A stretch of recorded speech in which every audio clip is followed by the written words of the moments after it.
Hello dear, आपका इस video के अंदर बहुत बहुत वेलकम है भाई। आप एक बहुत ही ज़बरदस्त जर्नी के ऊपर निकलने वाले हो, जिसके अंदर मैथ्स जो है आपके ऊपर बर्डन नहीं होगा, बल्कि आपको मैथ्स से प्यार हो जाएगा।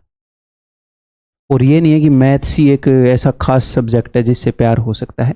किसी भी सब्जेक्ट को अगर हम अच्छे से समझ के पढ़ें, हैं, जिस तरीके से उसको समझाया जाना चाहिए उस तरीके से पढ़ें, तो मैक्सिमम सब्जेक्ट ऐसे होते हैं कि आपको मजा आएगा उन्हें पढ़ने में। आपके लिए वो एक बोझ नहीं होगा। आपका दिल करेगा कि यार मेरा मैथ का कोई टेस्ट ले ले और मैं उसके अंदर अच्छा परफॉर्म कर दूं। ठीक है, तो आपका सिर्फ इतना काम होगा अभी कि आप सिर्फ मेरी बात मान के जिस तरीके से मैं बताता रहूं उस तरीके से पढ़ते रहो। आपका काम सिर्फ पढ़ना है। जो रिजल्ट है उसकी टेंशन मत करना। मैं आपको गारंटी देता हूं, आप बातें मानते चलेंगे और मैं बहुत मुश्किल बातें नहीं बताऊंगा। आप बातें मानते चलेंगे, रिजल्ट खुद ब खुद आएगा। रिजल्ट को आना ही पड़ेगा, रिजल्ट की मजबूरी होगी आना। ठीक है, और मैं किस कॉन्फिडेंस पे बोल रहा हूं? जो अपना पेपर है उसको अच्छे से एनालाइज करके, इतने सालों से पेपर हो रहा है, उसको समझ के, एग्जामिनर के माइंडसेट को समझ के, और फिर मैथ्स को अच्छे से समझ के, और उसको आपको बड़े ही प्यार से जिस तरीके से बताया जाना चाहिए उस तरीके से बताऊंगा। ठीक है, तो अगर मान लो दो बंदे हैं, एक को उम्मीद है कि हाँ ये काम हो सकता है, एक को उम्मीद ही नहीं है ये काम हो सकता है, तो जिसको उम्मीद नहीं है कि पता नहीं यार होएगा कि नहीं होएगा, तो वो उस काम को उतनी शिद्दत से नहीं करेगा। जिसको उम्मीद है अभी तो मेरे को कोई रास्ता नजर नहीं आ रहा, बट यार हो तो जाएगा ये काम, सर ने बोला है तो हो ही जाएगा, तो वो मेहनत कर पाएगा, वो एक्स्ट्रा एफर्ट डाल पाएगा। तो मैं सबसे पहले आपके मन के अंदर झूठी नहीं, एक सच्ची होप, एक पॉसिबिलिटी क्रिएट कर रहा हूं कि मैं आपको बता रहा हूं, आपको कितना भी मुश्किल लगता हो कि कॉम्पिटिटिव एग्जाम को क्रैक करना मुश्किल है। अपने समाज में बहुत सारी ऐसी बातें हैं। अगर कोई बंदा आपको ये बोलता है कि अरे मेरे को 3 साल हो गए, उसको 4 साल हो गए, उससे क्रैक नहीं हुआ, तो वो आपकी एबिलिटी थोड़ी है, वो तो उसकी एबिलिटी है। मैंने तो 4.5 महीने में कैट क्रैक कर लिया था, बढ़िया परसेंटाइल आई थी। मैं ये नहीं बोल रहा आप करोगे। अरे मैंने किया तो जरूरी नहीं है आप करोगे, किसी और ने नहीं किया तो जरूरी नहीं है आप नहीं करोगे। जो जितनी मेहनत करेगा, जिस तरीके के पहले उसने मेहनत करी है उस तरीके के उन बहुत सारे फैक्टर को मिलाकर रिजल्ट आएगा।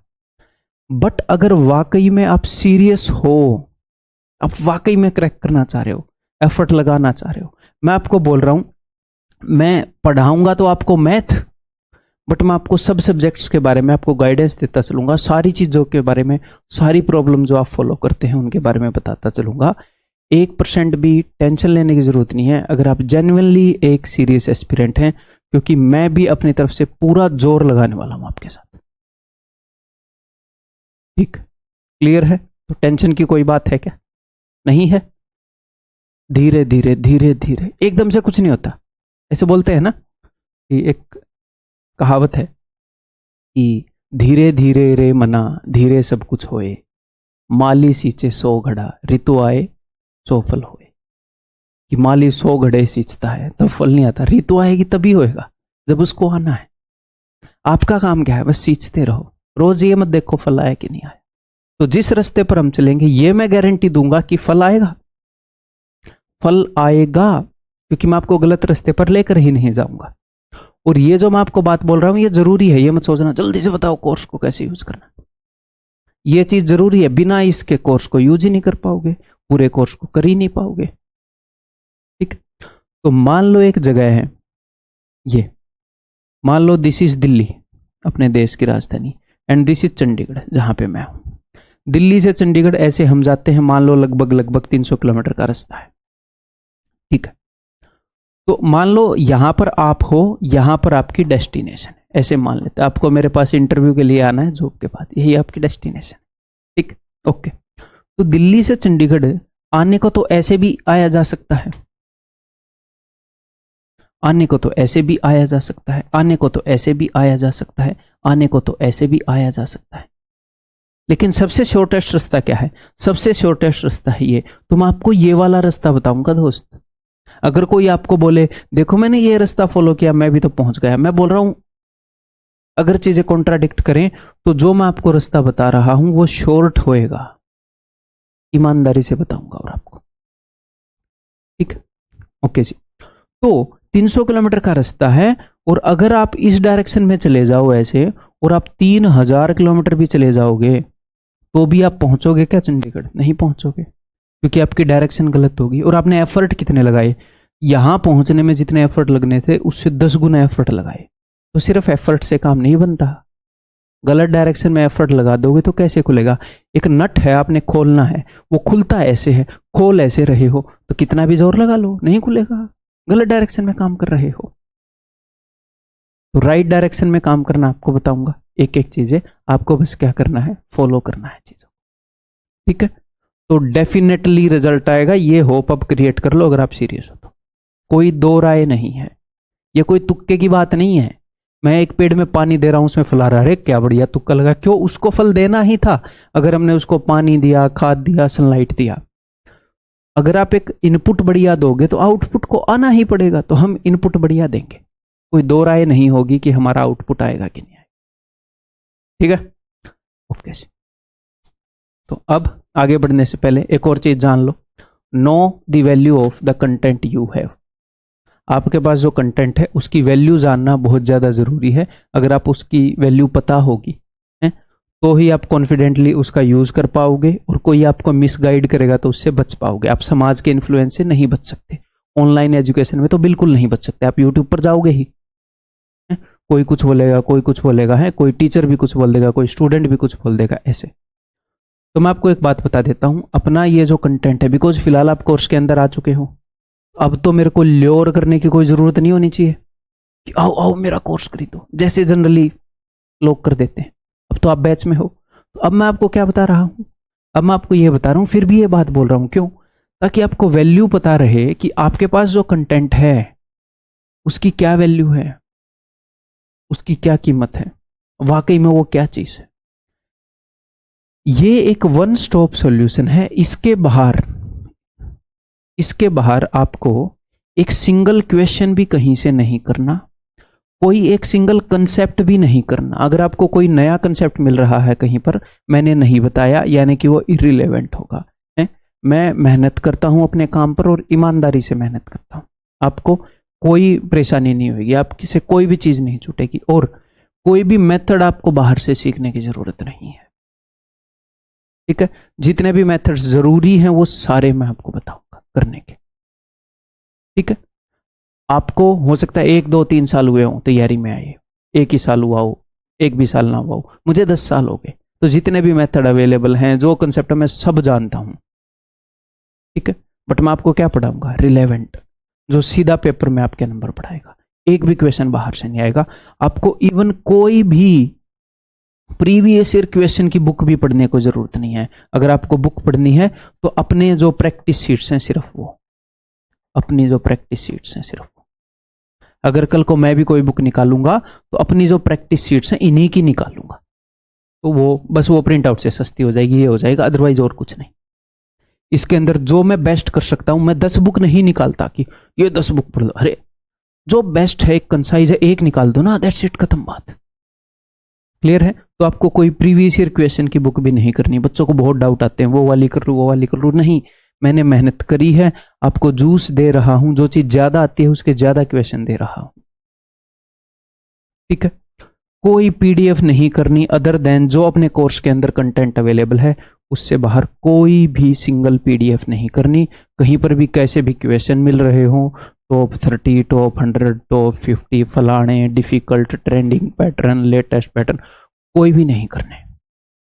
क्लियर है? समझ में आ गई बात? कोई भी अपडेट की जरूरत होगी मैं इस कोर्स के अंदर अपडेट करूंगा। अगर आपको इसके बाहर कंटेंट की जरूरत पड़ रही है तो वो मेरा फेलियर होगा ना, यानी कि मैं अपना काम अच्छे से नहीं कर रहा। मैं वो बिल्कुल नहीं चाहता, मैं करूंगा अपना काम, क्यों नहीं करूंगा, मेरा फर्ज है अपना काम करना। ठीक है भाई, और आगे बढ़ने से पहले एक और इंपॉर्टेंट बात बता दूं। आजकल टेलीग्राम ग्रुप के अंदर कुछ बच्चों का डिस्कशन चल रहा था, तो एक बात आपको बतानी जरूरी है। देखो कि भाई कुछ बच्चे ये बोल रहे थे कि जो टॉपर्स जो हैं और जो इंटरव्यू जो हैं अपने चैनल के ऊपर नहीं आते टॉपर्स के, तो एक तो इसके बारे में मैं बता दूं। था क्या कि मैं एक घर सर्च कर रहा था, और फिर वो सर्च करने के बाद वो लिया, उसके ऊपर फिर रिनोवेशन, मैं सोच रहा था काम जल्दी ही हो जाएगा। 2 साल लग गए इस काम को होते हुए, अभी भी कुछ टाइम बाकी है। तो एक बार जब मैं यहाँ पर शिफ्ट हो जाऊंगा, ठीक है, फिर मैंने सोचा था मैं ये लूंगा, मुझे ये नहीं पता था 2 साल लग जाएंगे, नहीं तो मैं इंटरव्यू पहले ही ले लेता। पहले ही बहुत सारे बच्चे हैं जो बोलते रहते हैं, जो जॉब लग गए हैं, अरे सर मैं सैटरडे संडे को टाइम निकाल के आ जाऊंगा, एक बार मैं आना चाहता हूँ, बट मैंने रोक रखा कि रुको रुको रुको, मैं कर रहा हूँ कुछ काम, ठीक है। एक तो ये बात, और दूसरा ये बात मैं पब्लिकली बोल नहीं रहा, यानी कि कोर्स के अंदर ही बोल रहा हूँ। जैसे मैं आपको एक बात बताता हूँ, एक स्टूडेंट जो मेरे से पढ़ा हुआ, मेरे स्कूल का मेरा जूनियर, सिलेक्शन होने से पहले मेरे से मिला, 2 बार अपने टीयर 2 बैच में एनरोल्ड, उससे पहले फाउंडेशन बैच में एनरोल्ड, एक बार एनरोल हुआ, पढ़ा, फिर अगली बार फिर हुआ, क्योंकि जनरली 1-2 साल लग जाते हैं सिलेक्शन लेते लेते, और उसकी रैंक आई है, ये नहीं बताऊंगा एसएससी के कौन से एग्जाम में, नाम वाम में कुछ रिवील नहीं करूंगा ये। और उसका वो 3 बच्चे आए थे मेरे जूनियर मेरे से मिलने, एक लगा है टीए, एक की रैंक आई 2 एक एग्जाम में, और टीए तो चलो सीजीएल के थ्रू ही लगेगा, और एक की एग्जाम आई, एक की रैंक आई 19। वो दिल्ली घूम रहे हैं, वो मेरे से बोल रहे हैं सर रुपए दे दो फिर आपके प्लेटफॉर्म का नाम ले देंगे। मेरे को ये बात हजम नहीं हुई कि मैं कहा छोड़ो यार, मैंने 1-2 दिन उसको इग्नोर किया, फिर देखता हूँ दूसरे यूट्यूब चैनल पर उसका इंटरव्यू आया हुआ है, फिर मैंने उससे बात की कि यार हद कर दी यार तुमने तो। मैं कहा तुम वही बातें बता रहे हो जो मैं तुम्हें कोर्स में बताता हूँ, ये उस टीचर का नाम लेके बता रहे हो कि सर आप ये बताते थे, आप ये बताते थे। फिर मैंने बोला एटलीस्ट अब तो उनको एक्सपोज कर दो कि इन्होंने ऐसा ऐसा किया। फिर वो डर गया कि मेरी जॉब पर बात आ जाएगी, ये आ जाएगी, वो आ जाएगी, सर प्लीज़ आप भी मत बताना यूट्यूब पर। मैंने उसको बोला फिर मैं यूट्यूब पर बताऊंगा, फिर बोला सर आप भी मत बताना, ये हो जाएगा वो हो जाएगा। फिर मैं क्या करूँ, मैं क्या ठीक है भाई ठीक है रहने देते हैं। अपने यहाँ से 2 और 19 के तो मैंने कहानी बताई, ये रैंक भी आई हुई है, मैं एग्जाम का नाम नहीं बताऊंगा, मेल फीमेल में कुछ नहीं बताऊंगा,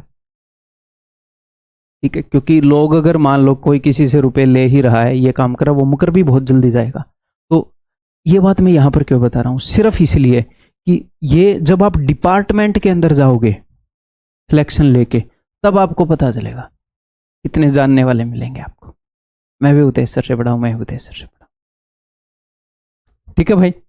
तो then you get to know YouTube पर चीजें कैसे दिखाई जाती है, क्या है, वो बहुत अलग मामला है, उसे हमें छोड़ना चाहिए, ठीक है। तो अब तक मैंने क्या किया है, पहली 12 मिनट हो गया आपको वीडियो देखते, क्या किया है, इस कंटेंट के ऊपर आपका भरोसा डेवलप कर रहा हूं कि चीज है वाकई में, जो सोना है उसे सोना नहीं समझोगे, उसे लोहा समझकर बेच आओगे तो आपको दाम तो मिलेगा नहीं, लोहे वाला मिलेगा, लेकिन आपको यकीन हो रहा है ये तो सोना है, फिर आप महंगा बेच के आओगे।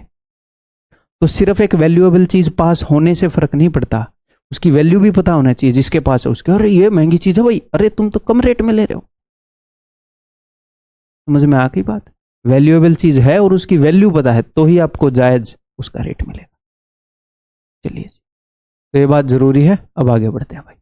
How to use this course, ये बातें बहुत ही जरूरी है। क्यों जरूरी है, क्योंकि भैया आप अपने तरीके से इस कोर्स को यूज करेंगे, कई बच्चे इस वीडियो को देखते ही नहीं है, क्यों, मुझे पता है वो सेम डाउट पूछते रहते जो मैंने इसमें बताया। ये कोर्स मैंने बनाया है, जी हाँ, आगे मैं ही पढ़ाऊंगा आपको सारे चैप्टर, जी हाँ, तो मुझे पता है बेस्ट कैसे इस कंटेंट को यूज करना है, वो मैं आपको बताऊंगा, ठीक, ओके। भले ही डबल स्पीड पर देख लो बट देखो जरूर। तो आपको जैसे ही आप कोई चैप्टर खोलोगे, जैसे मान लो आपने परसेंटेज खोला है, तो उसके अंदर सबसे मेन आपको मिलेंगे कंसेप्ट लेक्चर्स, या फिर उसको हम बोल सकते हैं क्लासेस। आपने एक चैप्टर खोला, उसके अंदर आपको क्लासेस मिली, क्लासेस जहां पर मैं आपको कंसेप्ट्स करवाऊंगा। इन्हीं क्लासेस के अंदर आपको काफ़ी सारी चीज़ें मिलेंगी, स्पीड बिल्डिंग टेस्ट हो गए, मेंटल टेस्ट हो गए, और ऐसे ऐसे कई चीज़ें मिलेंगी। जस्ट मैं यही बोल रहा हूँ, सारी चीज़ों को मिलाकर ये क्लासेस हैं जो आपको चीज़ें सिखाएंगी, जहाँ पर मैं आपको कंसेप्ट बताऊंगा। आपने करना क्या है, आपने वीडियो को पॉज करके क्वेश्चन मेरे से पहले सोल्व करना है हमेशा, और शांति से करना है। आपको ये बता दिया जाता है कि कॉम्पिटिटिव एग्जाम है, जल्दी करो जल्दी करो जल्दी करो, है, उसेन बोल्ट को बोल दिया ओलंपिक में तेज भागना है, तो पैदा होते ही जल्दी भागो जल्दी भागो, पैदा होते ही भागा वो जल्दी, पहले तो घुटनों के बल ही चला। तो तेज करना है उस दिन जिस दिन आपका पेपर होगा, आज शांति से कर लो ना, आज ही आप तेज भाग रहे होते तो क्यों लिया फिर कोर्स, सीधे पेपर में ही बैठ जाते। चीजें सीखने में टाइम लगता है, तो वो अननेसेसरी एक बर्डन, जल्दी करो मत रखना, बिना उस बर्डन के आपको तेज कर दूंगा कोर्स के एंड तक, ठीक है। शांति रहो, आपको तो घबराने की जरूरत नहीं है ये चीज। तो पहले क्वेश्चन को सोल्व करोगे तसल्ली से मेरे से पहले, पॉज करके, फिर सोल्व हो ना हो, किसी भी तरीके से सोल्व हो, आप मेरा सॉल्यूशन देखोगे। ठीक है। और अगर मैं कोई कंसेप्ट बताऊं, एक बार वो कंसेप्ट बता दिया तो सेपरेट नोटबुक के अंदर एक तो रफ नोटबुक रखो, क्वेश्चंस के नोट्स मत बनाना। कई लोग क्वेश्चन के नोट्स बनाने लग जाते हैं, नहीं, बुक नहीं लिखनी आपको। ठीक है, सिर्फ कंसेप्ट्स के नोट्स बनाने हैं आपको। एक अलग से नोटबुक रखो, परसेंटेज सोल्व अलग में करना, वो रफ नोटबुक है, उसको जाने दो, जो भी आपने सोल्व किया डजंट मैटर। मैं बोल रहा हूं फेंक दो उसको, पूरी भर जाए कूड़े में फेंक दो, रद्दी वाले को दे दो, कोई फर्क नहीं पड़ता, सिर्फ कंसेप्ट को रखो। अच्छा, ये कंसेप्ट बताया, ऐसे बताया, अपनी लैंग्वेज में लिख लो। ठीक है, तो वीडियो देखते हुए ये काम आप करोगे। सेकंड, फिर आपको मिलेगी प्रैक्टिस पीडीएफ, यानी कि सेम क्वेश्चन आपको पीडीएफ के फॉर्म में मिलेंगे, जिनको आप प्रिंट आउट करवा सकते हो। एक पेज पर मैक्सिमम क्वेश्चन लाने की कोशिश की है, ताकि आपका कम से कम खर्चा आए। ठीक है जी।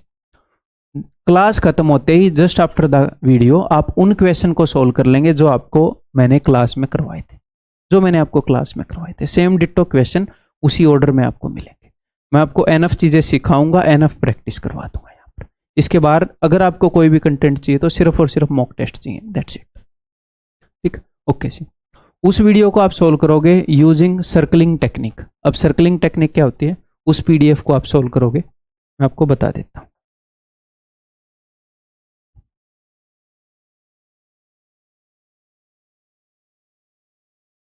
सर्कलिंग टेक्निक ये है कि मान लो उस पीडीएफ के अंदर ये क्वेश्चन है, पहला, दूसरा, तीसरा, चौथा, पांचवा, छठा, ऐसे क्वेश्चन है। तो क्लास के बाद ही आप सोल्व कर रहे हो, आपसे ये सोल्व हो गया तो ठीक है, फिर ये सोल्व हो गया ठीक है, फिर ये सोल्व हो गया ठीक है, ये सोल्व नहीं हुआ, इसको एक राउंड मार दो, इसके ऊपर एक सर्कल मार दो। क्यों? क्योंकि इसने आपको तकलीफ दी। बाद में आप सॉल्यूशन देख लोगे मेरा और सोल्व हो जाएगा, ठीक है, फिर ये सर्कल को हटाना मत। हम तकलीफ देने वाले क्वेश्चंस को याद रखेंगे। ठीक, और ये कस्टमाइज है आपके अकॉर्डिंग, क्योंकि मैं ये नहीं बता सकता ना, जनरली मुझे पता है किस क्वेश्चन में आपको तकलीफ होगी, बट कई बार आपको किसी एक तरीके के क्वेश्चन में तकलीफ हो जाती है। हर एक का दिमाग अलग अलग तरीके से काम करता है, तो ये आपके अकॉर्डिंग कस्टमाइज हो जाएगी। फिर छठा क्वेश्चन भी आपसे नहीं निकला, कोई दिक्कत नहीं है। मान लो आपसे ज्यादा क्वेश्चन नहीं निकले, घबराना नहीं है, टेंशन नहीं लेनी। आप दोबारा से रिवाइज करोगे कोर्स को। सर कैसे करेंगे बताऊंगा, हाउ टू रिवाइज भी आएगा। ठीक है, फिर आपने ये क्वेश्चन किया, ये किया, ये किया, हो सकता है पहले जो आपसे क्वेश्चन निकला हो वो भी ना हो, बिल्कुल नेचुरल है, घबराना नहीं है, ये जर्नी का हिस्सा है। आप बोलोगे सर मैं तो दिल्ली से चंडीगढ़ जा रहा था, सर बीच में पानीपत आ गया, मैं बोलूंगा ठीक रास्ते पे हो, पानीपत को आना है। सर रास्ते में बहुत गंदी स्मेल आ रही है, मैं बोलूंगा अरे ठीक रास्ते पर हो, एक गंदा नाला है रास्ते में। तो ये एक रास्ते का हिस्सा है। ठीक, घबराना नहीं है। ओके जी। हो सकता है ये चौथा क्वेश्चन फिर भी ना हो, ये पहले ही नहीं हुआ था, तो एक और सर्कल मार दो, 2 बार तकलीफ दी है इसने। हो सकता है छठा क्वेश्चन हो जाए तो मिटे दो, अब ये तकलीफ दायक क्वेश्चन नहीं रहा। ठीक है, हो सकता है 8वां भी हो जाए, मिटे दो, अब ये तकलीफ दायक नहीं रहा। हो सकता है अब 9वां भी ना हो, मार दिया। जब अगली बार आए तो हो सकता है तीसरा क्वेश्चन आपसे हो जाए और चौथा क्वेश्चन भी हो जाए, तो एक सर्कल मिटा दो। 2 बार तकलीफ दी थी, एक सर्कल मिटा दिया, अभी एक बार बचा हुआ है। तो इस हिसाब से जितनी बार आप पीडीएफ को रिवाइज करेंगे हम ऐसे सर्कलिंग टेक्निक यूज करेंगे। पेपर के पास जिनके ऊपर भी एक सर्कल है वो इंपॉर्टेंट हो गए, जिनके ऊपर 2 सर्कल है वो ज्यादा इंपॉर्टेंट हो गए, आपको ज्यादा दुखी करते हैं उस चैप्टर में, आप उनके थ्रू गुजर जाओगे। ठीक, क्लियर है। इवन वो बच्चा ये बोल रहा था सर आपने सर्कलिंग टेक्निक बताई थी, हद है यार, मतलब ऐसे तो मत करो दूसरी जगह इंटरव्यू देते हुए। ठीक है, आपने बेशर्मी कर ली, काफी कर ली। आप लोगों को पता है क्या करना है भाई, अगर वाकई में ईमानदार हो। मैंने उसको यही बोला था कि अब उन्होंने तुम्हें रुपए दिए, उन्होंने ऑफर किए, तुम्हें रुपए मिल गए ना, अब कम से कम आके सच का साथ दे दो भाई, आके ये बोल दो कि उन्होंने तो रुपए दिए, तो झूठे लोग थोड़े से डरेंगे। अगर भाई आप ये कर सकते हो, मेहनत करोगे आप, कोई आपको वैसे खुद कैंडिडेट ही जाता है रुपए मांगने, आप चले जाओ रुपए मांगने, कोई दे दे रुपए, इंटरव्यू दे दो, बाद में भंडा फोड़ कर दो, 2 काम हो गए, आपको रुपए भी मिल गए और झूठे लोगों को डर भी बैठ गया, अरे ये तो रुपए लेके भी बेइज्जती कर दे रहे हैं भाई, फिर तो वो किसी को रुपए देते भी डरेंगे। चलिए जी, नेक्स्ट आपको जो चीज मिलेगी, पहले आपको क्लासेस मिली परसेंटेज के अंदर ही, प्रैक्टिस पीडीएफ आपको मिली। ठीक है, और इसके अलावा आपको मिलेंगे क्यूआरपीज हर एक चैप्टर के अंदर, क्विक रिवीजन पॉइंट्स, जब आप इनको इस चैप्टर के बाद देखोगे तो use these two redesign notes, notes को रीडिजाइन करने के लिए। आपने नोट्स बनाए, मैंने बताया ना कंसेप्ट के नोट्स, तो देखो आपने कोई कंसेप्ट छोड़ तो नहीं दिया। मैं पूरे चैप्टर को कम से कम टाइम में सारे बेसिक्स आपको टच करवाऊंगा। एक तो इनका ये यूज है, दूसरा इनका यूज है ये कि एग्जाम के पास किसी भी चैप्टर के बेसिक्स को आपने जल्दी में टच करना है, नोट्स से थोड़े से बेहतर तरीके से टच करना है, तो मैं खुद आपके सामने सारे बेसिक्स टच करूंगा। आप ऐसे टच कर सकते हो जिस भी चैप्टर की आपको नीड है, ठीक। और एक इसके अलावा आपको मिलेगा, जो भी मैं क्लास में बोर्ड के ऊपर लिखूंगा, जैसे ये जो लिख रहा हूं इसकी भी आपको पिक्चर एज इट इज मिलेगी, सेव एज पीडीएफ होके ये मिलेगा आपको, ठीक है। जो भी मैं लिख रहा हूं, अब ये मत सोचना मैं उसी से कर लूं, जो चीजें मैं समझाऊंगा उसको रिप्लेस नहीं करती है बोर्ड पीडीएफ। नहीं तो एक टीचर को कुछ पेजेज ही रिप्लेस कर देते, कर सकते हैं क्या? एक जीते जागते आदमी को बुक के पेज रिप्लेस नहीं कर सकते। तो ये बाद में यूजफुल होगी, आपको चीजें याद आ जाएंगी। तो बोर्ड पीपीटी का कैसे यूज करना है आगे बताऊंगा, ठीक है। Next, how to revise. देखो, मान लो ये अपना टीयर 1 एग्जाम है, इस दौरान टीयर 1 एग्जाम हो रहा है, तो कई बंदे क्या करेंगे, वो शिफ्ट्स में चलता है ना, कई दिन चलता है, ये कई दिनों को रिप्रेजेंट करता है। कई बंदे उससे 12 महीने पहले ही तैयारी स्टार्ट कर देंगे। बहुत ही अच्छी बात, बहुत ही अच्छी बात। ये मैं हर एक स्टेज के लोगों को बताऊंगा।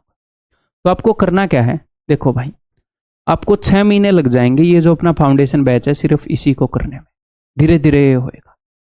जब आप फर्स्ट रिवीजन इसका करोगे, आपने एक बार फाउंडेशन बैच कर लिया जैसे मैंने आपको बताया ऐसे ही, ठीक। उसके बाद आप दोबारा से सेम इस बैच को कर लो। अब हो सकता है कोई 4 महीने में कर लेगा, कोई 3 महीने में कर लेगा, 2 गुना स्पीड पे करके बहुत जल्दी आप कर लोगे। तो मैंने 4 महीने मान लिए, दोबारा से फाउंडेशन बैच को कर दो 4 महीने में। इसके बाद आप मॉक देना स्टार्ट कर दो एक बार फाउंडेशन बैच होते ही। मॉक में सारे क्वेश्चन नहीं निकलेंगे, जो क्वेश्चन बैच में बताए हैं डिट्टो क्वेश्चन भी नहीं निकलेगा। ऐसा ही होता है। क्या आप एक बार में किसी चीज को देखकर उसमें एक्सपर्ट हो जाते हो? नहीं। सिलेबस पूरा करने से कोई एक्सपर्ट थोड़ी होता है। सिलेबस तो एक बार पूरा किया है, एक बार टच किया है, अब उसका रिवीजन होगा, उसके ऊपर और ज्यादा प्रैक्टिस होगी, तो धीरे धीरे एक्सपर्टीज बढ़ता रहेगा, धीरे धीरे धीरे धीरे बढ़ता रहेगा। तो वो एग्जाम तक हमने अपना एक्सपर्टीज बढ़ाना है, ज्यादा एक्सपर्ट बनना है। एक बार सिलेबस करने से ये नहीं है, एक बार आपको गोली चलानी बताई वही सीधे आप निशाने पे मार रहे हो ना। धीरे धीरे प्रैक्टिस करोगे, धीरे धीरे चीजें, ठीक है। 12 महीने पहले आपने लिया बैच, 6 महीने में एक बार होएगा, फिर 4 महीने में दोबारा हो जाएगा। और जैसे ही आपकी नोटिफिकेशन आती है, मैं फाउंडेशन बैच वालों के लिए tier 2 batch free of cost मेरी तरफ से एक गिफ्ट रहता है, ये मैं विजिबल करवा देता हूं। ये लो, टीयर 2 बैच का सारा अपडेटेड, जो लास्ट टीयर 2 बैच होता है उसका सारा कंटेंट आपको दे देता हूं। सर पहले क्यों नहीं देते? क्योंकि लोगों को आदत है छोटा कंटेंट कंज्यूम करने की, उससे वो बात नहीं बनेगी। पहले दे दूंगा, वो टीयर 2 में घुसे रहेंगे, फिर वो बात नहीं बनेगी, फिर बोलेंगे भूतेश सर से पढ़ा भी था फिर भी रिजल्ट नहीं आ रहा। तो फाउंडेशन बैच ही आपको दिखेगा। लेकिन 6 और 4 10 महीने हो गए, पेपर के 2 ही महीने बचे हैं, टीयर 2 बैच मस्त आप फिर से रिवाइज कर दोगे। और इसके बाद आपके मॉक टेस्ट चल ही रहे। इसके अलावा मैं आपको अटेम्प्टिंग स्ट्रेटजी बताता हूँ, मॉक को एनालाइज करना बताता हूँ, वो सब कुछ आप मॉक टेस्ट के ऊपर लगाओगे। बस यही है पूरा पैकेज। किसी ने 8 महीने पहले लिया पेपर से, तो भैया 6 महीने में फाउंडेशन बैच कर लेगा और उसके बाद 2 महीने में टीयर 2 बैच कर लेगा। उसके बाद अगर आपको फिर भी टाइम बच जाता है, मान लो जल्दी आप कोई चीज़ कर लेते हो, तो जो टीयर 2 बैच की पीडीएफ है उसे आप बार बार रिवाइज कर लेना, उससे आप बार बार क्वेश्चन कर लेना। लेकिन आपका एक बार या फिर अगर आपके पास टाइम है तो 2 बार फाउंडेशन बैच से गुजरना जरूरी है, ठीक है। क्लियर है भाई? आगे बढ़े हम। अब कई बच्चे ऐसे हैं, नोटिफिकेशन 4-5 महीने पहले आएगा तब वो जगेंगे। तो मेरी उनको सलाह होती है कि यार नोटिफिकेशन के टाइम पर अगर आप स्टार्ट कर रहे हो तो यार आप स्टार्ट नहीं कर सकते नोटिफिकेशन के टाइम पे। हो सकता है पहले आपने 3-4 महीने पढ़ा, उतना सीरियसली नहीं पढ़ा हो, बट आधा 60%, 80%, 70% सिलेबस आप कर चुके हो, कम से कम 70 नोटिफिकेशन तक। फिर आप कर सकते हो, फिर आप खींच सकते हो काम को, बट स्टार्ट नहीं कर सकते कि मैं आज से पढ़ना स्टार्ट करूँ और इसी साल वाले को क्रैक करूंगा। तो मैं बोलता हूँ कि नेक्स्ट ईयर का टारगेट करो, या फिर सर मुझे अब की बार ट्राई करके देखना है, मैं नेक्स्ट ईयर भी ट्राई कर लूंगा। ये माइंडसेट होता है कि अब की बार भी मैं ट्राई करना चाहता हूँ एक बार, तो टीयर 2 बैच से ट्राई करो। उस वक्त मैं फाउंडेशन बैच के अंदर टीयर 2 बैच का कंटेंट विजिबल करवा ही देता हूँ। और ये मेरी तरफ से गिफ्ट है। इसी कारण जैसे ही टीयर 1 की लास्ट शिफ्ट होती है मैं इसको हाइड कर लेता हूँ। इसके लिए मैं आपसे कोई पेमेंट नहीं लेता, ऐसे ही देता हूँ। तो मैं इसको हाइड भी करूंगा। ठीक है मेरे भाई, कब ये विजिबल होगा, कब हाइड होगा, आपको समझ में आ गई? ओके जी। अब जैसे ही टीयर 1 होगा उसके 60 से 90 दिन के अंदर औसतन टीयर 2 होता है। तो उस वक्त आप क्या करते हो, टीयर 2 बैच के अंदर पढ़ते हो। या फिर कोई बच्चा मान लो इस वक्त मुझसे जुड़ा था, 6 महीने फाउंडेशन बैच कर लिया, 4 महीने फाउंडेशन बैच कर लिया, उसने टीयर 2 बैच भी कर लिया 2 महीने, उसके पास इसकी पीडीएफ होंगी, उनका प्रिंट आउट निकलवा लेना, सबको मिलेगा ये यहाँ पर टीयर 2 बैच। तो इसी को बार बार करते रहना, टीयर 2 बैच में बेशक से एनरोल मत कर लेना। अगर आप यहाँ इस स्टेज के बच्चे हो, तो इस स्टेज के बच्चे हो तो भी वो आपके ऊपर डिपेंड करता है आपने पहले कितनी मेहनत करी है। देखो मैं ये नहीं बोल सकता कि आपको 3 महीनों में हीरो बना दूंगा, like that is not possible. ठीक, ओके। अब एक और बात, अब यहां पर एक डाउट आपके मन में आएगा कि सर टीयर 2 बैच का क्या मतलब है। देखो टीयर 2 बैच और फाउंडेशन बैच में क्या फर्क है वो मैं आपको बता देता हूं। बिल्कुल भी घबराना नहीं, आपको टीयर 2 बैच लेने की जरूरत नहीं है। इनका एक बार फर्क जान लो। देखो फाउंडेशन बैच ये होता है, यानी कि कोई पढ़ा नहीं है उसकी फाउंडेशन बिल्ड करने के लिए बेसिक से सब कुछ डिटेल में करवाया जाता है। टीयर 2 बैच एक फास्ट बैच है, इनका सिलेबस डिट्टो सेम है, डिट्टो सेम है। टीयर 1 और टीयर 2 का सिलेबस अलग नहीं है, ये मैंने स्टार लगाया है। एक आधे टॉपिक हैं जैसे कि प्रोबेबिलिटी, स्टैटिस्टिक्स और क्या बोलते हैं परमुटेशन एंड कॉम्बिनेशन, इसके साथ ही होता है। और एक और हो गया यार, हाँ यही मान लो, हाँ वो परमुटेशन एंड कॉम्बिनेशन यहाँ पर मैंने जोड़ दिया। तो ये तो मैं वैसे भी फाउंडेशन बैच के अंदर विजिबल करवाता हूँ, ये दोनों जगह विजिबल होते हैं। मैं ये नहीं बोलता अब मैं फाउंडेशन बैच में नहीं करवाऊंगा, क्यों नहीं करवाऊंगा भाई। ठीक है, तो सेम सिलेबस दोनों में अपलोडेड होता है, बस इसको मैं डिटेल में करवाता हूँ, ये जरूरी है डिटेल में सीखने के लिए। तो 6 महीने लग जाते हैं। अब इसी कंटेंट को काट छांट के फिर मैं 2 महीने में करवाता हूँ, क्योंकि टीयर 2 वाले बच्चों के पास टाइम कम होता है। ये इनके बीच में फर्क है, सिलेबस सेम है, बस उसको अलग अलग स्पीड पर करवाया जाता है। इसके लिए मैं अलग से फिर बाद में टाइम निकालता हूँ। ये डिटेल्ड बैच है, ये fast revision and practice batch है। एक्चुअल में इसका ये नाम होना चाहिए, बट फिर उस नाम से कोई रिलेट नहीं कर पाएगा, इसलिए इसको टीयर 2 बैच बोला जाता है। अदरवाइज ये नहीं है कि इसके अंदर टीयर 1 का सिलेबस होता है, इसके अंदर, अरे नहीं, इसके अंदर दोनों का सिलेबस होता है। सिलेबस तो सेम ही है, मैं चाहकर भी टीयर 1 और टीयर 2 के सिलेबस को कोई भी चाहकर भी अलग कर ही नहीं सकता, वो ऐसे मिला हुआ, वो एक ही जैसे क्वेश्चन। ठीक, समझ में आ गई बात? तो आपके पास जो कंटेंट है that contains everything, everything. Okay, अब डिफरेंट डिग्रीज ऑफ रिवीजन। अब आपको रिवीजन करना है तो आप कैसे कैसे रिवीजन कर सकते हो वो मैं आपको बताता हूं। आप कंसेप्ट नोट्स से रिवाइज कर सकते हो कि नहीं? मैंने आपको बोला है ना, नोट्स बनाओगे कंसेप्ट्स के, परसेंटेज रिवाइज करना है, जो भी आपने कंसेप्ट्स लिखे थे उनसे रिवाइज कर लो। और जब आपका सिलेबस खत्म हो जाएगा, जब आपका ये टॉपिक खत्म हो जाएगा परसेंटेज, तो उसका रेगुलर रिवीजन भी करना है। 5-7 दिन में एक बार मार ली नजर, फिर उसके बाद सिंपल इंटरेस्ट करोगे, तो उसके बाद जितने भी टॉपिक आपके पुराने हो गए उनके ऊपर एक रेगुलर नजर मारनी है, उनके कंसेप्ट नोट्स के ऊपर, ताकि आप उनके टच में रहो। ठीक, ओके जी। आप क्विक रिवीजन पॉइंट से भी रिवाइज कर सकते हो।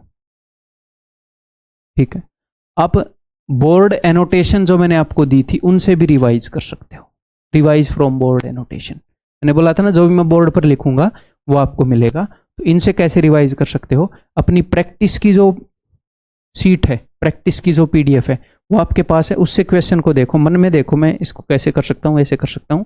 फिर बोर्ड एनोटेशन फोन में खोल लो, उनका प्रिंट आउट मत निकालना, ये इतना बड़ा आपको एक पेज पर ये 2 ही आएंगे, तो फिर काम का रुपये वेस्ट करोगे। इनका प्रिंट आउट निकालने की जरूरत नहीं है, फोन में रखो इनको। ठीक है, तो क्या बोल रहा था मैं, हाँ, प्रैक्टिस पीडीएफ का प्रिंट आउट है, उस पर क्वेश्चन देखा, मन ही मन में दौड़ाया दिमाग कि अच्छा ये ऐसे होएगा, और बोर्ड एनोटेशन पर देख लिया मेरा मेथड मैच कर रहा है कि नहीं, मेरे से आपका मेथड मैच कर रहा है कि नहीं। तो वो भी एक फास्ट, अच्छा ये क्वेश्चन ऐसा है, ये तो मैं कर लूंगा, ये तो मैं कर लूंगा, ये तो मैं कर लूंगा, और बोर्ड एनोटेशन पर नजर मारते रहे। तो एक ये भी तरीका है पीडीएफ को रिवाइज करने का।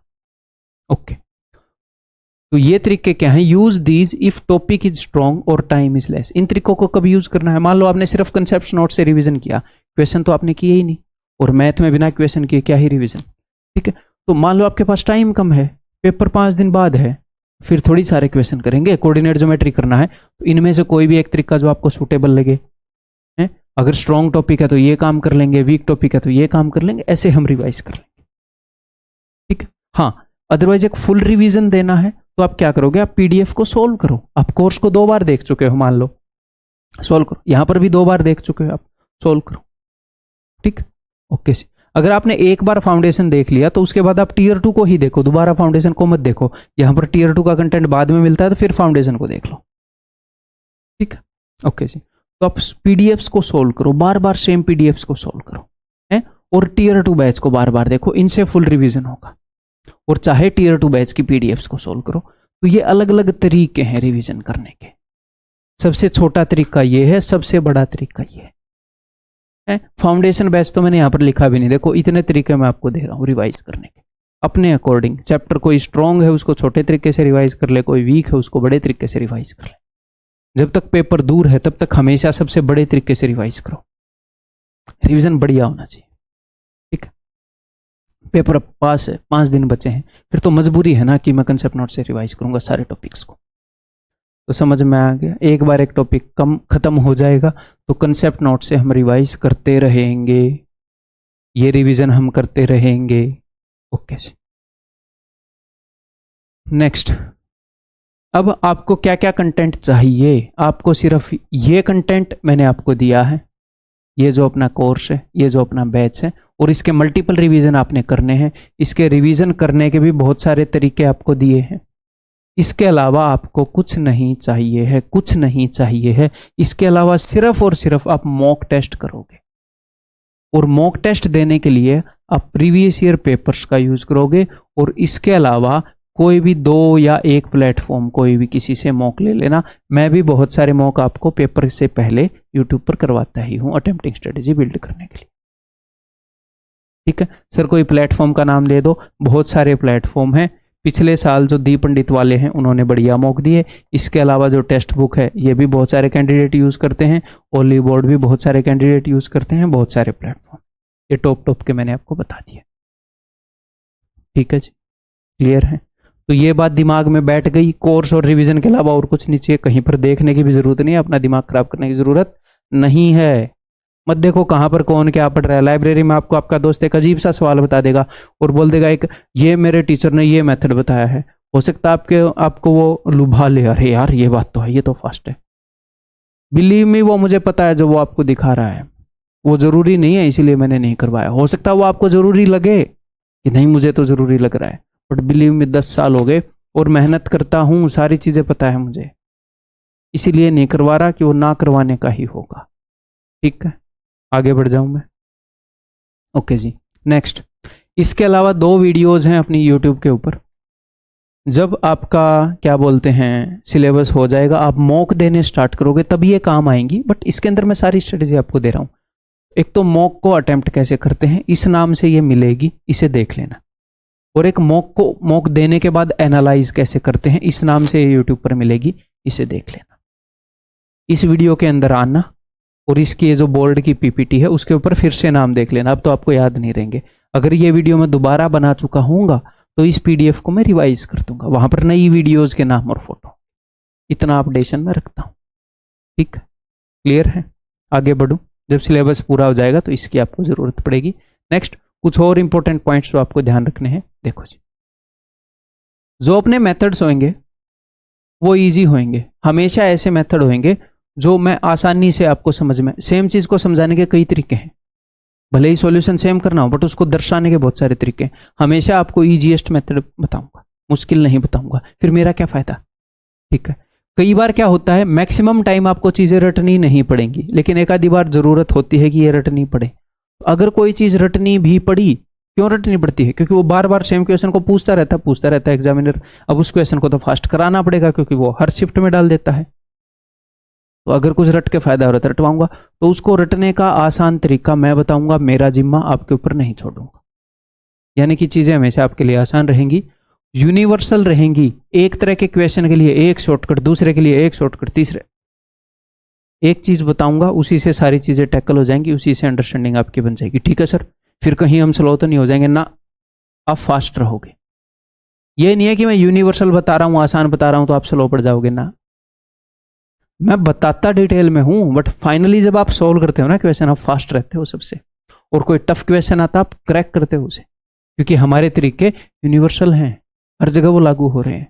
परसेंटेज के तरीके कोई मैं घसट के बताएं, घसीट के कहाँ कहाँ ले जाऊंगा है। हो सकता है मैं आपको टाइम एंड वर्क और ज्योमेट्री में भी एक कंसेप्ट, एक यूनिवर्सल कंसेप्ट करा रहा हूं। देखो हमने टाइम एंड वर्क और ज्योमेट्री का कोई लेना देना नहीं है ना, वहां पर भी मैं बताऊंगा, देखो ये वहां पर किया था, यहाँ पर किया।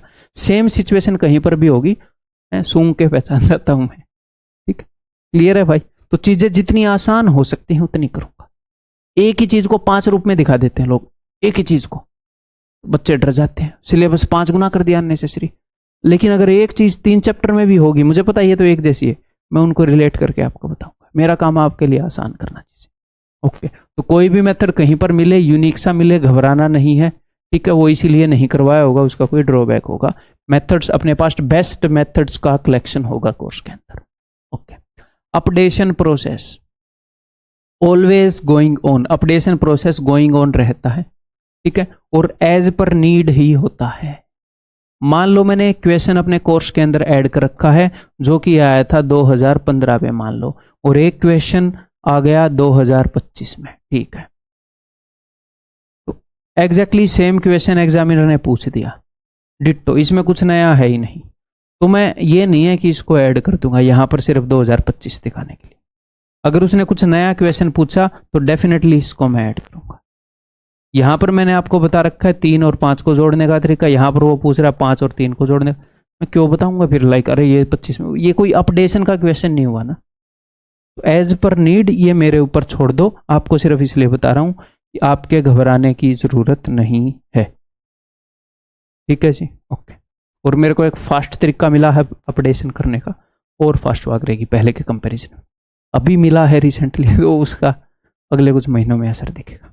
ठीक है, धीरे धीरे रे मना, धीरे सब कुछ होए। ठीक है, डेली शेड्यूल आपको टीयर 1 के लिए मिलेगा, वो स्टार्ट होएगा जब टीयर 2 का पेपर हो जाता है। देखो मान लो अभी टाइम है कि बच्चे टीयर 2 का पेपर दे रहे हैं, मान लो ये टाइम है अभी, तो मैं कैसे अगले साल मतलब टीयर 1 का शेड्यूल बना दूं? अभी तो टीयर 2 का पेपर नहीं हुआ इस साल का, तो टीयर 2 का पेपर जैसे ही होगा टीयर 1 का डे वाइज शेड्यूल स्टार्ट हो जाएगा कि आज मैथ में ये पढ़ो, रीजनिंग में ये पढ़ो, इंग्लिश में ये पढ़ो, जीके में पढ़ो। मैं आपको एक और बात बता दूं, देखो अब तो आप बैच के अंदर हो, अब तो मैं क्या ही आपको बोलूंगा।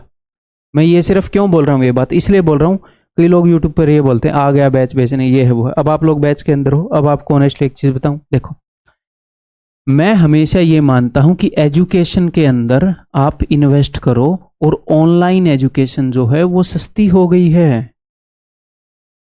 अगर कोई 2000 रुपए में 1 साल तक आपके सामने आकर लेक्चर दे रहा है, कितनी बार भी उसे देखो, तो इमेजिन करो 2000 में एक जिन्स आती है। एजुकेशन कितनी इंपॉर्टेंट चीज है, एजुकेशन, हेल्थ, जो मेडिकल फैसिलिटीज हैं, ये कितनी इंपॉर्टेंट चीजें हैं, खाना, फूड इंडस्ट्री, ये कितनी इंपॉर्टेंट चीजें हैं। एजुकेशन सबसे सस्ती हो गई है। तो मेरे पेरेंट्स का हमेशा ये रहा कि उन्होंने इन्वेस्ट किया, और मैंने उस चीज को सीरियसली लिया, मेरे ऊपर इन्वेस्ट कर रहे, तो उसका फल आगे मिला।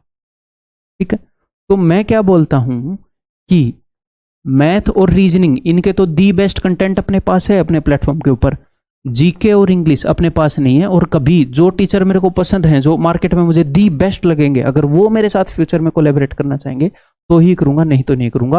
वो जहां पर भी होंगे मैं उनको वहीं पर रिकमेंड करूंगा। इंग्लिश के लिए मैं रिकमेंड करता हूं अमन वशिष्ठ सर को, इनकी ऐप है एक, उसके ऊपर जाकर आप कोर्स ले सकते हो, इफ यू कैन अफोर्ड आप लो कोर्स। ठीक है, जीके के लिए मैं रिकमेंड करता हूं परमार सर को, इनकी ऐप है, उसके ऊपर परमार एसएससी नाम से यूट्यूब चैनल है, इनका अमन सर इंग्लिश नाम से यूट्यूब चैनल है।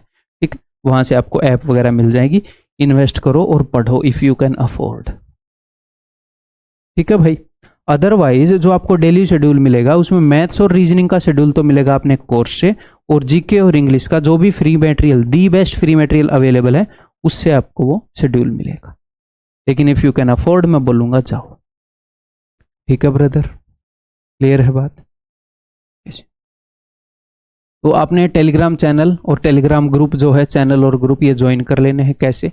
जो आपका बैच है उसके अंदर जब आप टेलीग्राम के ऊपर यहाँ पर क्लिक करोगे तो आपको ये चीज़ें दिखेंगी। हो सकता है यहाँ पर रिक्वायरमेंट के अकॉर्डिंग नाम अलग हो, इनके नाम हम बदलते रहते हैं, बट ऐसे एक तो चैनल मिलेगा, एक ग्रुप मिलेगा। उन दोनों को ज्वाइन कर लो। ग्रुप के अंदर आप बाकी बच्चों से डिस्कस कर पाओगे, चैनल के ऊपर आपको जरूरी अपडेट्स मिल जाएंगे। ठीक है, इसलिए 2 चीजें हमने रखी। Okay, get print out of batch content details. अब ये बैच कंटेंट डिटेल्स क्या है ये मैं आपको बताता हूँ।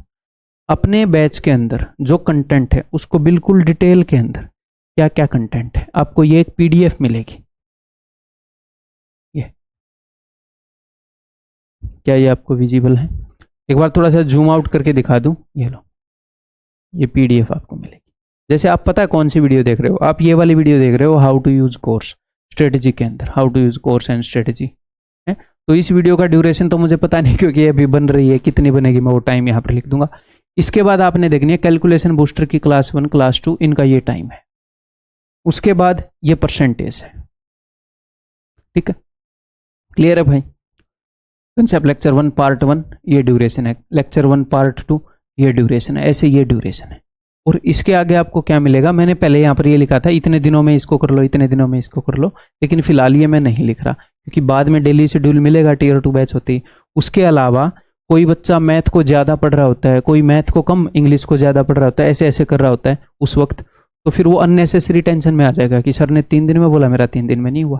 लेकिन वो डिपेंड करता है दिन में आप कितना टाइम दे रहे हो किस सब्जेक्ट को। तो यहाँ पर ये टिक बॉक्स है। जब आप पहली बार, अब आपने ये वीडियो देख ली, कौन सी वाली, हाउ टू यूज कोर्स वाली, तो आप इसको टिक कर दो ऐसे, हाउ टू यूज कोर्स वाली वीडियो। ठीक है, हालांकि हाउ टू यूज कोर्स वाली वीडियो को तो आप मल्टीपल टाइम क्यों ही देखोगे।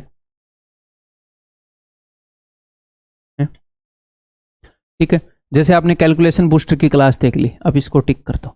आप इसका प्रिंट आउट निकाल लो, चिपका लो, ये 5 ही पेज हैं टोटल, इसको दीवार पे चिपका लो। ऐसे आप टिक करते चलो, जो भी आपने देख ली उसको टिक करते चलो। ठीक है, तो ये पीडीएफ कैसे है मैं आपको बताता हूँ। अरिथमेटिक का पहला पोर्शन ये परसेंटेज, सिंपल इंटरेस्ट, सब पूरी डिटेल है, कौन सा लेक्चर है ऐसे। और अगर मान लो इसके अंदर कोई डिटेल मिसिंग भी है वो भी हम ऐड कर देंगे। जैसे प्रॉफिट एंड लॉस के अंदर क्यूआरपी नहीं है, क्यों नहीं है? क्योंकि डिस्काउंट के बाद है इनके क्यूआरपी। जैसे कंपाउंड इंटरेस्ट में कोई क्यूआरपी नहीं है, तो यहाँ पर क्योंकि कंपाउंड इंटरेस्ट, सिंपल इंटरेस्ट और इंस्टॉलमेंट के क्यूआरपी एक ही जगह यहाँ पर है। ठीक है, जैसे 48 मिनट के अंदर मैंने SICI इंस्टॉलमेंट का सारा कंसेप्ट बता दिया। क्यूआरपी की ये पावर है, आपको जल्दी रिवाइज करवा देगा ये चीज़, और ये कहीं पर भी नहीं मिलता बच्चों को। ठीक है जी, तो ये अपना अरिथमेटिक का पार्ट 1 है, इस पेज के ऊपर आ गया, ये आपका एक पेज लगेगा प्रिंट आउट में। उसके बाद है अरिथमेटिक का पार्ट 2, ऐसे he waited average and allegation, mixer and allegation है ये। ठीक है, टाइम एंड वर्क, ऐसे सब कुछ है यहाँ पर। ठीक है, नंबर सिस्टम के नंबर ऑफ क्वेश्चन भी बता रखे हैं, ये क्लासेस बता रखी हैं। ठीक, ये ऐसे चलता रहेगा। ठीक है, HCF LCM, डाटा इंटरप्रिटेशन। तो अब अरिथमेटिक के 2 पार्ट हैं, ये खत्म हो गया। अब आपको मिल गया एडवांस का पहला पार्ट, एडवांस मैथ्स पार्ट 1। ठीक है, तो सेम इसी तरीके से है भाई, ये हो गया अपना एलजेब्रा हो गया, 548 क्वेश्चन, इक्वेशंस हो गई ऐसे। ठीक है, APGPS, जहां पर जितने देखो, यहाँ पर सिर्फ 35 क्वेश्चन है और यहाँ पर है भाई साहब 548 क्वेश्चन। तो जहां पर जितने क्वेश्चन नेसेसरी हैं, जितनों की जरूरत है, तो वो लिए हैं मैंने। ठीक है भाई, तो ऐसे आप चलते जाओगे। और जब एक बार आपने ये कोर्स कर दिया, फिर उसके बाद क्या करोगे, पूरा कोर्स ऐसे करते जाओगे, फिर दोबारा करने आओगे तो दोबारा ये तो आप देखोगे ही नहीं, क्या बोलते हैं, हाउ टू यूज कोर्स है। दिल करे तो एक बार आप क्या करो, इसकी सिर्फ PDF के ऊपर नजर मार लो। सर PDF के ऊपर क्यों नजर मार लें? ये तो नहीं है कोई चीज आप मिस कर रहे हो जो मैंने इस वीडियो में बताई, सारी थोड़ी याद हो जाएंगी। आपको लग रहा होगा मैं सारी याद कर लूँ, सारी नजर मार लो, हाँ यार कोई गलत तो नहीं कर रहा, PDF पे नजर मार लो। फिर कैलकुलेशन बूस्टर की क्लास को फिर देख लो, तेज करके देख लो अब की बार दूसरी स्पीड पे, और दोबारा टिक कर दो। अगर आपने क्लास नहीं देखी, सिर्फ PDF करी, ऐसे लिख दो PDF कि मैंने PDF कर ली दोबारा। पहली बार क्लास कर दी तो मुझे क्लास करने की नीड नहीं हुई, तीसरी बार आपको लगा यार क्लास एक बार देख लो डबल स्पीड पे, तो ऐसे लिख दो। तो आपको अपनी जर्नी ऐसे फिनिश होती हुई दिखेगी। अदरवाइज बच्चों को ये लगता है कि मैं रोज पढ़ रहा हूँ, सिलेबस हो ही नहीं रहा।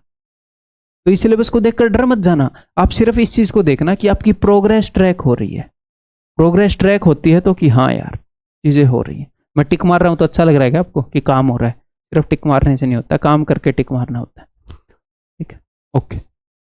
तो ये चीज, ये जो आप वीडियो देख रहे हो, इसी के साथ आपको 2 PDF मिलेंगी। एक तो बोर्ड की जो मैंने बोर्ड के ऊपर लिखा है, और ये जो मैंने लिखा है, और दूसरी ये वाली। ठीक है भाई।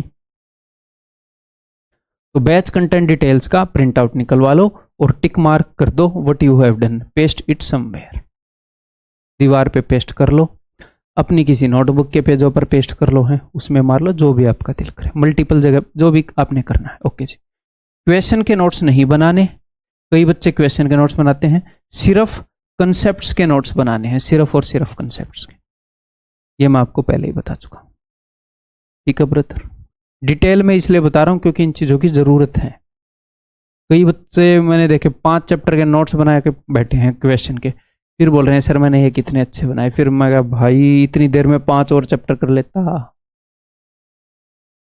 क्यों अननेसेसरी टाइम वेस्ट हो रहा है। बुक लिखने का शौक है तो एक बार सिलेक्शन ले ले, हैं मैं जो बताऊंगा बुक उसको लिख देना। ठीक है। Okay. Next, if you want results you will have to put in the efforts. अगर आपको रिजल्ट चाहिए तो आपको एफर्ट पुट इन करने पड़ेंगे, आपको जोर लगाना पड़ेगा, इसमें तो कोई दो राय नहीं है। ये नहीं है कि ये चीजें आसानी से मिल जाएगी बिना पढ़े, अब तो उपदेश सर का कोर्स ले लिया है ना, एफर्ट पुट इन करने पड़ेंगे। बट मैं ये गारंटी देता हूं कि आपको दुख नहीं होगा वो एफर्ट पुट करते हुए, आपको मजा आएगा, आपके ऊपर वो बर्डन नहीं होगा। एक बार मेरे साथ आप शुरू करो, कुछ ही दिन के अंदर आपको चस्का पड़ जाएगा मैथ्स का। मैं आपको इस तरीके से पढ़ाऊंगा। ये जो चीज है, ये एफर्ट्स तो आप पुट इन करोगे बट आपको एफर्ट्स लगेंगे नहीं। मैं आपकी प्रिपरेशन को गेमीफाई कर दूंगा, आपको भी गेमीफाई करना है। जैसे गेम खेलते हैं तो ये होता है ना यार, ये वाला चैलेंज पार नहीं हो रहा, जब आप फेल हो जाते हो, अब की बार करता हूँ, GTA VTA या जो भी गेम खेलते हो, कि अरे अब की बार करता हूँ, पबजी जो भी खेलते हो, कभी भी अगर खेला हो तो ये बात आप समझ पाओगे। लेवल पार नहीं हो रहा था, आपको लगता है अब की बार करता हूँ, अब की बार करता हूँ। तो ऐसे ही इंटरेस्ट लो, अच्छा ये चैप्टर मुश्किल लग रहा है, एक बार फिर देखता हूँ यार, एक बार थोड़ा टाइम बताता हूँ, ये क्वेश्चन ये वो सर ऐसे बता रहे हैं, ये करता हूँ वो करता हूँ। इंटरेस्ट लेकर पढ़ो, बर्डन मत लो, कब होएगा कैसे होएगा, ये नेगेटिव थॉट्स के साथ मत पढ़ो। हो ही नहीं रहा ये चैप्टर तो सब कुछ होएगा, बिल्कुल सही रास्ते पर हो, बिल्कुल सही कंटेंट है आपके पास। I will make sure of that कि ये जो कंटेंट आपके पास मिला है ना, ये आपको एक एज दे रहा है। उन बच्चों के कंपैरिजन में तो नहीं देगा जो इसी प्लेटफॉर्म पर पढ़ रहे हैं, बट आपको एक एज दे रहा है ये, बाकी सब प्लेटफॉर्म के बच्चों से आगे आपको ये कर देगा, और डेफिनेटली मैं ये करना चाहूंगा। ठीक है। और अब आप मेहनत कर लोगे, आप जितनी मेहनत करोगे वह आपको इवन के बच्चों से एज दे देगी। आप कितने सीरियस हो, इवन के बच्चों से एज दे देगी और बाकी प्लेटफॉर्म के बच्चों से एज दे देगी। ठीक है। ओके जी। Constantly remember why you want to do it. कई लोग बोलते हैं कि मोटिवेशन दो सर। देखो मेरे पास एक वजह थी कि भाई मैं गरीब घर से एक बंदा था, ठीक है, उतनी अपनी इनकम नहीं थी, उतने रुपए नहीं थे, और बहुत ही अपना लिविंग स्टैंडर्ड ऐसा ही था कि घर में सोफे तक नहीं थे अपने पास, एसी वेसी तो बहुत बड़ी बात हो गई, वाश बेसिन तक नहीं था सच बताऊं तो बहुत ही मैं मिडिल क्लास फैमिली भी नहीं बोल सकता, मैं पहले मिडिल क्लास बोलता था। फिर मैं समाज में अब चीज़ें पता लगी कि भाई मिडिल क्लास तो ऊपर ही थे हमसे, हम तो लोअर मिडिल क्लास भी नहीं थे भाई। बस काम चल रहा था, खुश थे, ये नहीं कि दुखी थे। लोग बोलते हैं ऐसे, कई लोग ऐसे, मैं ऐसे परिवार से हूँ, ये हूँ, हमने बहुत दिन देखे। भाई फाइनेंशियली तुम स्ट्रांग नहीं हो तो क्या हो गया, हम तो खुश थे कि ठीक है फैमिली है, खुश है, मजे में, चीजें सुधर जाएंगी यार धीरे धीरे। ऐसे पूरे दिन मातम मनाने का क्या फायदा है। ठीक, अलग बात है वो, भाई तुम जिस भी स्टेटस पे, कोई नहीं, एक्सेप्ट इट, खुश रहो और काम करो, मेहनत करो, जज्बा था मेहनत करने का। ठीक है। तो एक वजह देखो, हो सकता है आपका फाइनेंशियल बैकग्राउंड कम हो सकता है आपको घर में इज्जत चाहिए, भाई गुड्डू भैया की तरह हमको चाहिए फुल इज्जत है कि यार मुझे ये करना है कि सारे रिश्तेदार ये बोले कि भाई फलाने भैया से, फलानी दीदी से सीखो, उन्होंने ऐसे किया। तो जो भी आपकी एक वजह है, वो वजह ही जब आप बार बार याद रखोगे, उसको कहीं पर लिखो, वो वजह याद रखो। ये खाली पंप मारने वाली बातें आपको नहीं मोटिवेट करेंगी। ठीक है जी। और याद रखना मैं आप लोगों के साथ हूं, हमेशा साथ हूं, हमेशा कुछ भी करना पड़ेगा मैं कर रहा हूं इसमें। आप अकेले नहीं हो इस रास्ते पर, आपको लग रहा होगा आप अकेले हो, आप जो भी प्रॉब्लम फेस कर रहे हो, बहुत हजारों बच्चे सेम प्रॉब्लम फेस कर रहे हैं, आप अकेले नहीं हो, आपके अकेले के साथ वो प्रॉब्लम नहीं है। मैं तो खुद को शुक्रगुजार मानता हूं, पहले ही मानता था ये कि कैसी भी फैमिली कंडीशन हो कि हाथ तो है मेरे। एक बंदा था, मैंने यूनिवर्सिटी में देखा था, पंजाब यूनिवर्सिटी में, वह मैथ्स में हम वो करके आते थे लंच, सस्ता था वहाँ पर, 30 रुपये प्लेट थी संडे को और 25 रुपये प्लेट थी बाकी दिन को, पूरी मिलती थी तो 30 रुपये प्लेट थी। अंधा था वो, और वो दीवार के सारे हाथ लगा के चल रहा था और गाने गाता हुआ आ रहा था और दूसरे बंदे का लंच भी पैक कराने के लिए आया था वो।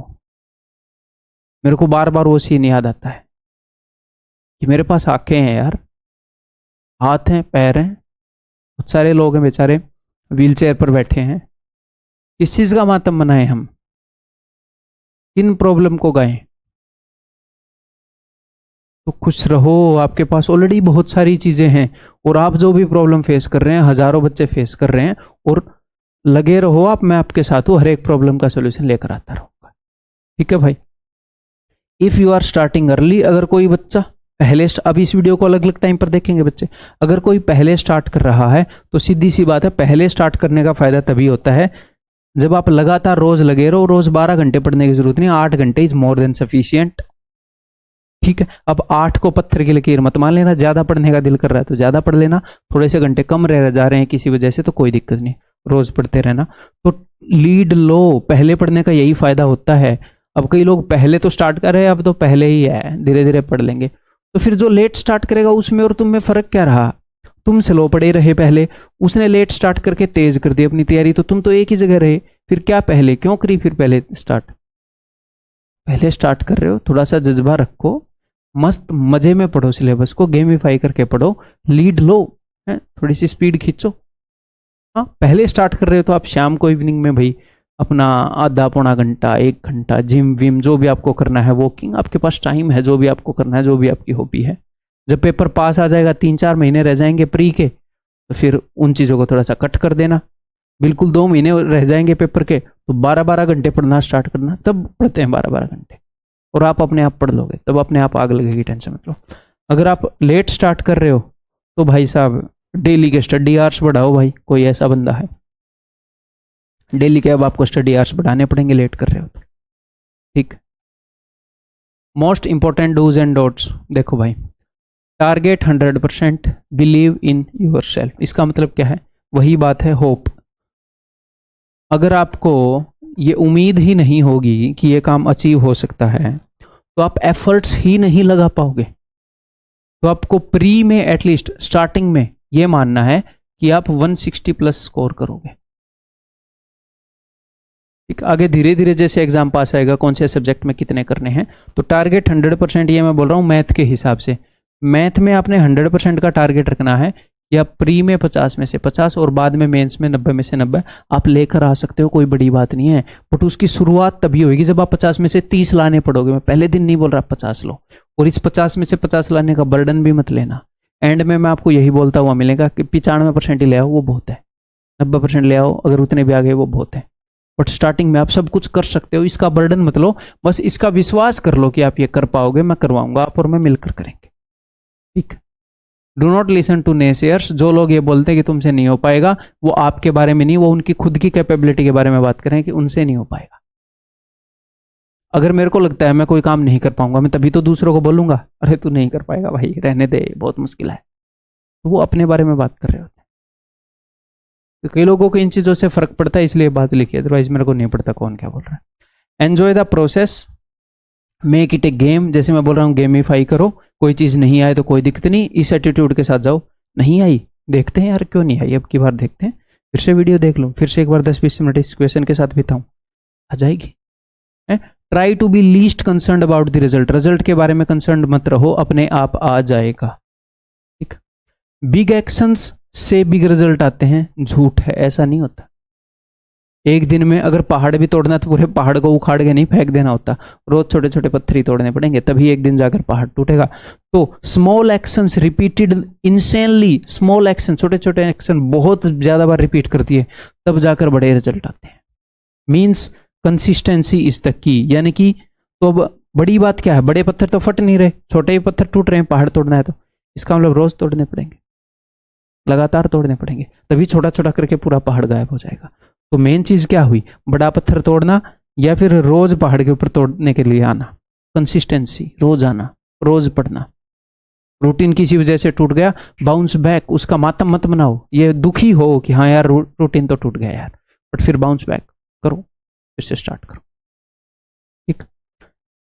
और एक और बात, कई लोग पूरे सिलेबस की टेंशन ले लेते हैं। मैथ का मैंने आपको पूरा कंटेंट का डिटेल दे दिया, इतना सिलेबस कैसे होगा। अरे आज का जो काम है ना वो आज कर लो, सिर्फ आज की टेंशन लो बस।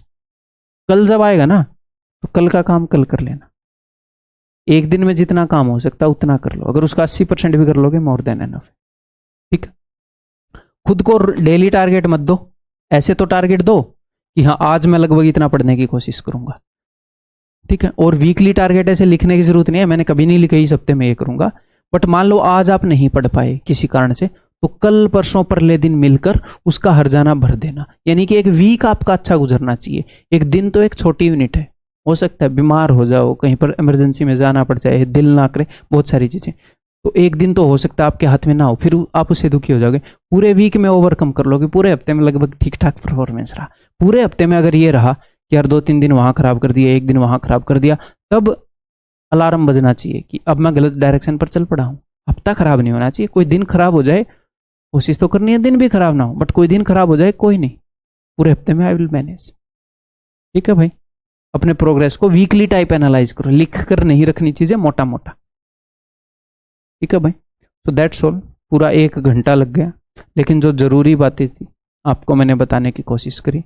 और बिकॉज काम को स्टार्ट करने से पहले जो जरूरी बातें हैं, एक यूजर्स मैनुअल वो जानना जरूरी है, तभी काम अच्छे से हो पाएगा।